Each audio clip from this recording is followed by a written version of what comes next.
Welcome sir, కూర్చోండి. ఓహో, ఈవేళ వడ్డించే కార్యక్రమం తమదనమాట. ఇంక తిన్నట్టే. అమ్మా అమ్మా, మీ అమ్మగారు బయటికి వెళ్లారు. మీరు తిన్నా తినకపోయినా ఇవాళ వడ్డించేది మాత్రం నేనే. కూర్చోండి. నేను కూర్చోను. ఏయ్, కూర్చోవయ్యా. తమాషా ఏంటి? తమాషా ఉందా? చిచి, జోగానమ్మా. తలపెట్టు. బావా, ఏం మరదలా? అత్తయ్య గారు బజారు పోతే ఏం చెప్పిందో తెలుసా? ఏం చెప్పింది? మొగుడుకు అన్నం వడ్డించడం ఒక కళ, అది ఇప్పటి నుంచి బాగా ప్రాక్టీస్ చేయండి. ఇంకేం ప్రాక్టీస్ చేయమంది? ఇంకేమల్లా. ఇంకేమలేదు. ఇంకో విషయం తెలుసా? ఇవాళ వంటతో పాటు వంట కూడా నేనే. Very good. వంట కూడా నువ్వే చేసావా? మరి ఆ విషయం ముందే ఎందుకు చెప్పలేదు? ఎక్కడికి? వంట నువ్వు చేసేవని సరికల్లా నా ఆకలి చచ్చిపోయింది. వదిలే వెళ్తాను. నీ ఆకలి చావడానికి వీల్లేదు. నీ కోసం ఎంతో ప్రేమగా కాకరకాయ వేపుడు, పొట్లకాయ పులుసు, దొండకాయ కూర చేశారు. ఇవన్నీ ఎవరు తింటారు? నేనే రోగినా ఇవన్నీ తింటానికి? అరే, ఇవన్నీ తింటే ఆరోగ్యమని మా నాయనమ్మ చెప్పింది. ఇవన్నీ తీసుకెళ్ళి మీ నాయనమ్మ నోట్లో కూకు. అయ్యా 5 లారీలు వచ్చాయండి. 5 లారీలు వెళ్ళాయండి. మరో 5 వస్తున్నాయి. 5 మెదడు తింటున్నావు కదా, వెళ్ళవయ్యా.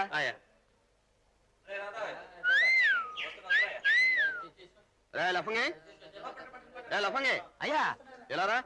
వచ్చే ఎరా, ఏం చేస్తున్నావు? పని చేస్తున్నానండి.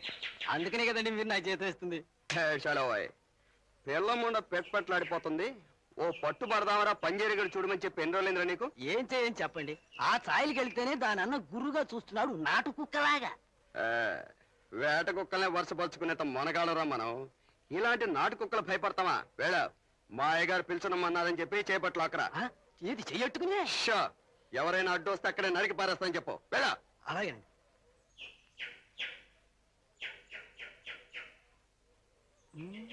అగుపిలాగా ఎక్కడి నుంచి? మా అన్నయ్యకి భోజనం ఇచ్చేస్తున్నాను. ఆహా, నీ పేరు?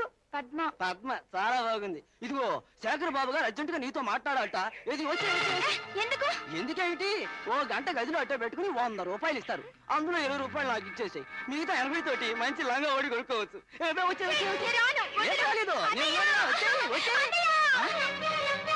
ఏంటి లంగా ఓడి అవసరం లేదా? అట్ట పరిగెత్తుంది.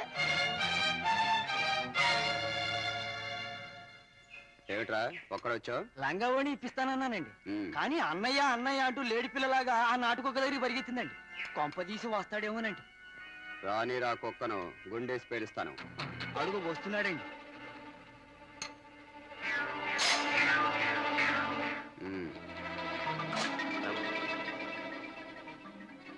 ఏమిట్రా పని వదిలేసి వచ్చావు? ఏం లేదు బాబు, మీరు మా చెల్లెల్ని పిలిచారని ఈ లఫంగగాడు చెప్పాడు. పాపం, వాడు అబద్ధం చెప్పడు.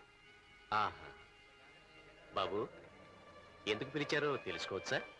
ఆ మాత్రం తెలియదంట రామాయకుడా. వయసులోని ఆడపిల్లను నాలాంటి అందగాడు ఎందుకు పిలుస్తాడు?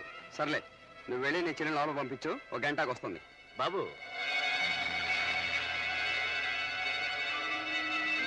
ఒక్క మాట అడుగుతాను, సమాధానం చెప్పండి. అలాగే నా చెల్లెల్ని పంపిస్తాను. ఏమిటది? మీకే ఓ చెల్లెలుండి ఆ చెల్లెల్ని నా దగ్గరికి పంపించమని నేను అడిగితే మీరు దగ్గరుండి పంపిస్తారా?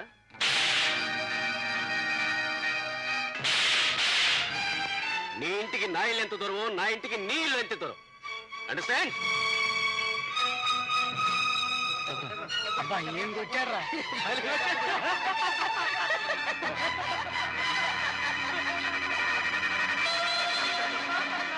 I will see your end.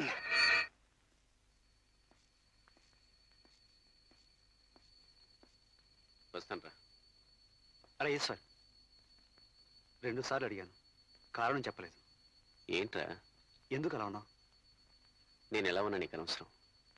నాకు అసుఖం నావి, నీతో చెప్పాల్సిన అవసరం లేదు. వస్తా.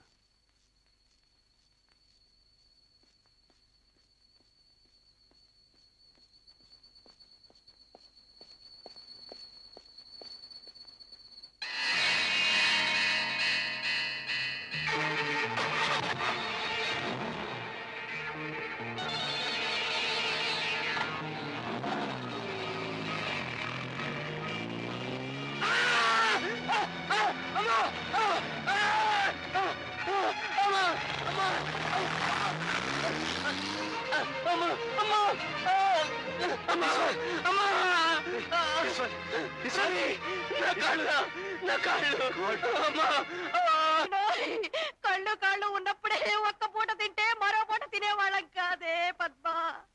నాయనో నేనేం చేసేది? డాక్టర్, మిస్టర్ రవి, 2 కాళ్ళు నుజ్జు నుజ్జైపోయాయి. కాళ్ళు తీసేయకపోతే ప్రాణానికే ప్రమాదం. పద్మ పద్మ, మీ అన్నయ్య నా కొంప గుండం చేశాడే Padma.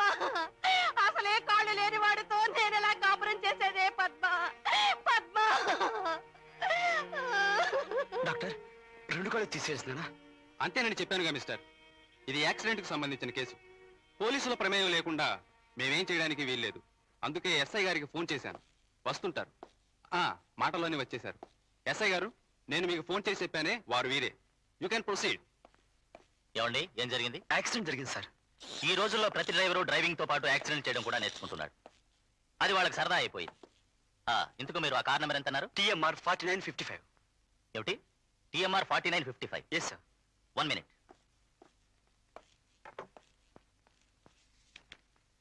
Please sit down. Thank you. Here it is. మీరు చెప్పిన TMR 4955 నంబర్ కలిగిన కారు కనిపించట్లేదు, వెతకమని ఈ సాయంత్రం 8 గంటలకు దానాల శేఖర్ బాబు రిపోర్ట్ ఇచ్చాడు. What? No inspector, it's highly impossible. Shekhar 14 గంటలకు ఆ కార్తో ఈశ్వర్ యాక్సిడెంట్ చేశాడు. దీనికి ప్రత్యక్ష సాక్షి నేను. మిస్టర్ రవీంద్రబాబు, తన కారు పోయిందని కంప్లైంట్ చేసిన వ్యక్తి అదే కారుతో ఎలా యాక్సిడెంట్ చేస్తాడు? నేను నమ్మలేకపోతున్నాను. అదే వాళ్ళు ఆడుతున్న నాటకం ఇన్స్పెక్టర్. యాక్సిడెంట్ చేయాలని ముందుగా నిర్ణయించుకుని మీకు రిపోర్ట్ ఇచ్చారు.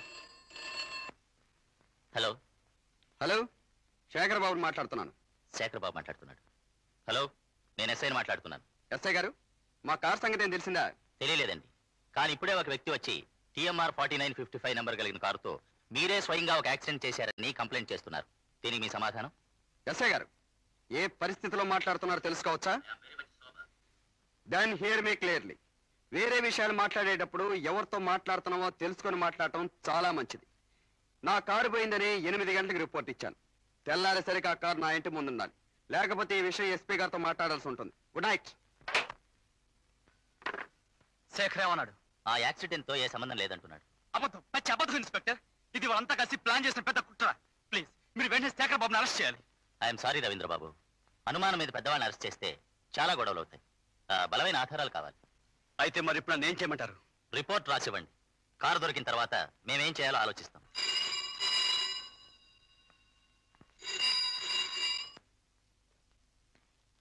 హలో, నేనేనయ్యా పావనమూర్తిని మాట్లాడుతున్నాను. ఏమిటి ఈవేళప్పుడు ఫోన్ చేస్తున్నావు? జైలుకి వెళ్ళి వచ్చినా నీ కొడుకు ఇంకా బుద్ధి రాలేదేంటి? స్టేట్మెంట్స్ అని రిపోర్ట్స్ అని పోలీస్ స్టేషన్ చుట్టూ తిరుగుతున్నట్ట. నీ కొడుకు ఆ మాత్రం అదుపులో పెట్టుకోలేవు. నీ కొడుకు నా శక్తిని చాలా తక్కువ అంచనా వేస్తున్నాడు. ఇంకోసారి వాడు మా దారి కట్టొచ్చాడా, మరో నిమిషంలో వాడి శవం పాడుపడ్డ బావిలో తేలి కనపడుతుంది. నువ్వు జడ్జీవైనా నన్ను ఎదుర్కొనే శక్తి నీకు లేదని తెలుసు. Okay, very good. గురునాథం, నేను చెప్పినట్లు చేయండి.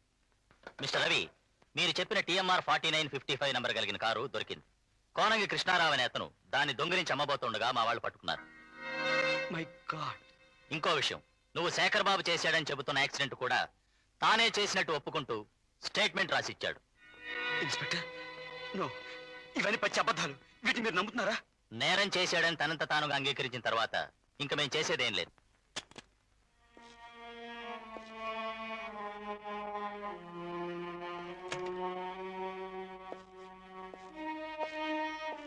నాన్నగారు, కేసు ఏమైంది? నువ్వు భోంచేశావా? పూర్ణ, భోజనం వడ్డించు. నాన్నగారు, నేను అడిగిన ప్రశ్నకు సమాధానం చెప్పలేదు. కేసు ఏమైంది? కొన్ని ప్రశ్నలకు చెప్పడానికి సమాధానాలు ఉండవరా? కాలమే వాటికి సమాధానం చెప్తుంది. నాకు కావాల్సింది కాలం చెప్పే సమాధానం కాదు, మీరు చెప్పే సమాధానం. కేసు ఏమైంది? శేఖర్కి శిక్ష పడదు. ఈ యాక్సిడెంట్ జరిగిన సమయంలో అతను సినిమా హాల్లో ఉన్నాడని సాక్ష్యాలున్నాయి. అతనే ఈ యాక్సిడెంట్ చేశాడని నేను చెప్పాను కదా. ఈ విషయం నువ్వు కోర్టులోకి వచ్చి చెప్పినా కూడా నీ సాక్ష్యం నిలబడదు. ఎందుకని? నీకు శేఖర్కి ఇంతకు ముందే పాత కక్షలున్నాయని, ఆ కక్షతోనే ఇప్పుడు ఈ విధంగా సాక్ష్యం చెబుతున్నావని వాళ్ళు రుజువు చేస్తారు. తండ్రిగా నీ మాట నమ్మినా అక్కడ జడ్జిగా నీ సాక్ష్యాన్ని కొట్టిపారేక తప్పదు. ఓహో, అయితే శేఖర్ అలా తప్పించుకు పోవాల్సిందేనా? అంతేరా. సాక్షులందరూ శేఖర్ నిర్దోషం చెప్పారు. ఇక నేను చేయగలిగింది ఏమీ లేదు. ఏమీ లేదా నాన్నగారు? ఏమీ లేదు. Very good. పోలీస్ ఇన్స్పెక్టర్ కూడా ఇదే మాట అన్నాడు. డ్రైవరే ఒప్పుకున్న తర్వాత మేము ఏమీ చేయలేమండి అని.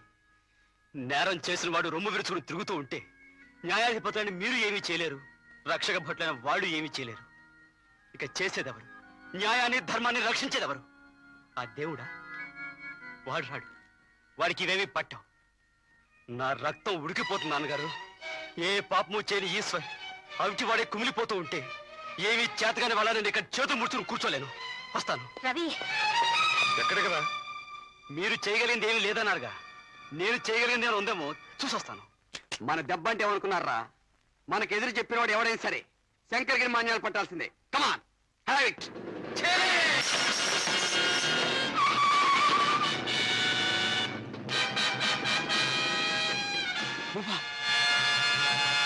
ఎవరిని ఎవరు శంకరగిరి మాన్యాలు పట్టిస్తారో ఇప్పుడు తెలుస్తుంది.